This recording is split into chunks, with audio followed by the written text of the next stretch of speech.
Bienvenue à tous, ravi de vous retrouver pour un nouveau rendez-vous consacré à l'environnement. Aujourd'hui, je vais vous parler du compostage, ce processus de transformation des déchets organiques. Le compostage qui s'invite de plus en plus dans nos foyers. Vous avez peut-être, comme moi, un petit seau ou un grand bac vert au fond du jardin dans lequel vous déposez vos épluchures. Selon l'association Zero Waste, nous serions déjà 4 millions de personnes en France à avoir adopté une poubelle spécifique. Et ce tri n'est pas négligeable quand on sait qu'un tiers des ordures ménagères, ce sont des biodéchets. Alors, le compostage et le compost vont-ils finir par s'imposer? Je vous propose qu'on aille d'abord faire un tour dans les Côtes d'Armor. Là-bas, une entreprise de Lannion a créé une machine à destination des collectivités, une machine qui digère les restes des repas. Regardez. Pause déjeuner au lycée Saint-Joseph de Lamballe.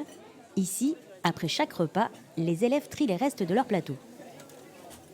En fait, on va mettre tout ce qui est, nourriture en général, dans un seul bac. Et après, tout ce qui est déchets, par exemple papier et sopalin, on va tous les mettre dans un autre bac. Ça permet de recycler les choses assez rapidement et puis naturellement en plus. Les lycéens ont pris le pli. Le compostage s'impose à la cantine. Une fois le service terminé, le chef prend le relais. Il récupère les bacs dédiés et reste vigilant. Je retrie les déchets parce qu'il y a certains éléments qui ne peuvent pas aller dans la station, comme les serviettes ou éventuellement les petits papiers de beurre. La station dont il parle, c'est cette machine inventée par l'association Emerald ID et installée depuis la rentrée. Chaque jour, Ludovic vient y jeter tous les biodéchets. Elle fonctionne manuellement, sans électricité. Elle remplace les composteurs en bois.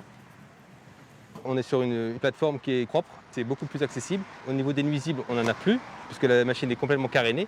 Donc du coup, c'est vrai que c'est plus agréable et c'est plus hygiénique de procéder comme ça en fait. Comment ça se passe alors? Ça se passe très bien. Ouais. Ça se passe très bien. Ces 30 kg de déchets par jour vont être mis dans un cylindre. On va monter en température naturellement. C'est un mélange d'azote et de carbone à 60 degrés. Et on va réduire la matière d'environ 60% sur 15 jours. Cette matière, elle va être hygiénisée et tomber dans un bac. Et après, au bout de 3 mois, elle sera maturée et deviendra du compost. La boucle est bouclée. Au lycée Saint-Joseph, 850 kg de nourriture ont déjà été avalés depuis septembre. Le compost servira directement sur place à fertiliser les espaces verts de l'établissement. En ville, le compostage est en train de prendre toute sa place. Au square Édouard Herriot à Rennes, les habitants s'approprient les techniques, accompagnés par Chloé Houchard de l'association Vers le Jardin. Un petit mot sur votre rôle à vous. Vous êtes maître composteur. Qu'est-ce que ça veut dire? Ça veut dire que vous les aidez, vous guidez les gens? Mon rôle, c'est d'accompagner les habitants sur des projets de compost partagé. Donc, je suis en lien avec la collectivité et nous, on constitue les groupes d'habitants, on fait de la mobilisation auprès des habitants pour des nouveaux projets de compost partagé. Puis ensuite, on fait un accompagnement sur une année pour amener les aires de compost partagé vers une autonomie. Donc, c'est-à-dire que c'est les référents, les habitants qui s'occuperont de leur composteur. On voit, Chloé, qu'il y a pour le compostage une dimension individuelle et collective. Est-ce que vous pouvez me parler un peu de ça? Alors en fait, ce que vous voyez ici, c'est une aire de compost collective. Donc ici, on est sur une résidence de 200 logements et il y a un groupe d'habitants qui s'est manifesté pour faire du compostage.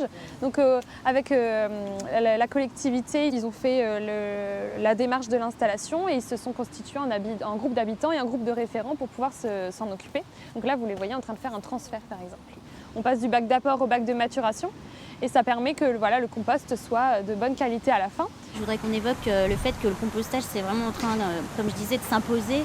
Il y a même la loi qui accompagne cette initiative, c'est la loi transition énergétique. Est-ce que vous pouvez nous expliquer un peu? Effectivement, il va y avoir bientôt l'obligation pour les territoires et les collectivités de proposer des solutions de tri à la source pour tous les producteurs de biodéchets, donc que ce soit un simple usager comme des gros producteurs, des cantines, des restaurants par exemple.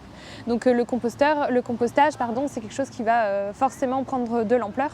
Les matières organiques représentent environ un tiers de la poubelle des ordures ménagères, donc c'est énorme en termes de volume. Et en fait, les épluchures sont constituées d'eau en majorité. Donc en fait, quand on apporte ces épluchures à l'incinérateur, ça revient à brûler de l'eau, c'est tout à fait contre-productif. Et puis en plus de ça, il y a un fort intérêt de création de liens sociaux, comme on peut le voir ici. Et puis enfin, on crée une matière très intéressante pour le jardin pour faire pousser les fruits et les légumes. Chloé, je vous remercie beaucoup pour toutes vos explications. J'espère que ça donnera envie aux gens de s'y mettre. On a beaucoup parlé du compostage pour les déchets alimentaires et verts, mais est-ce qu'on pourrait aller plus loin? Par exemple, composter des objets du quotidien? Eh bien oui, figurez-vous qu'actuellement une expérimentation a lieu sur les couches pour bébés, menée par un industriel breton et une start-up de Seine-Saint-Denis. Je vous laisse découvrir le projet Couches Fertiles grâce à un reportage de France 3 Paris-Île-de-France. 3 fois par semaine, Julien vient récupérer une cargaison un peu spéciale. C'est ici, sur cette ancienne friche, qu'il déballe son trésor, plusieurs dizaines de kilos de couches. Donc là, on est en train de broyer les couches. Donc on a fait un tri rapide pour voir s'il n'y avait pas d'objets indésirables. Et sinon, toutes les couches compostables qu'on collecte sont broyées de façon à les rendre dans une sorte de pulpe qu'on va pouvoir injecter dans le composteur. Une fois réduites en morceaux, les couches vont passer 2 semaines dans ce tube et commencer leur lent processus de décomposition.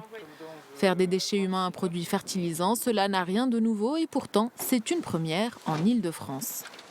Les 3,5 milliards de couches qui sont utilisées chaque année, rien qu'en France, sont soit incinérées, soit enfouies. Ici, au Couches Fertile Lab, on souhaite montrer qu'une autre fin de vie est possible. Désormais, plusieurs industriels jouent le jeu. On travaille énormément avec un industriel breton qui a fait des grandes avancées sur le sujet et qui nous met aujourd'hui à disposition une couche bébé compostable. Et cette couche compostable, la voici. Faite à base de cellulose et d'amidon de maïs, elle ne contient que des matériaux biodégradables. Actuellement, 5 crèches franciliennes sont en phase de test. Prochain objectif de la start-up, fournir puis récolter les couches directement chez les particuliers. De sa naissance à l'âge de 3 ans, un enfant produit en moyenne 1 tonne de déchets. Et voilà, c'est la fin de cet épisode sur le compostage. Merci de nous avoir suivis. Restez bien avec nous, c'est l'heure de votre journal d'information régionale.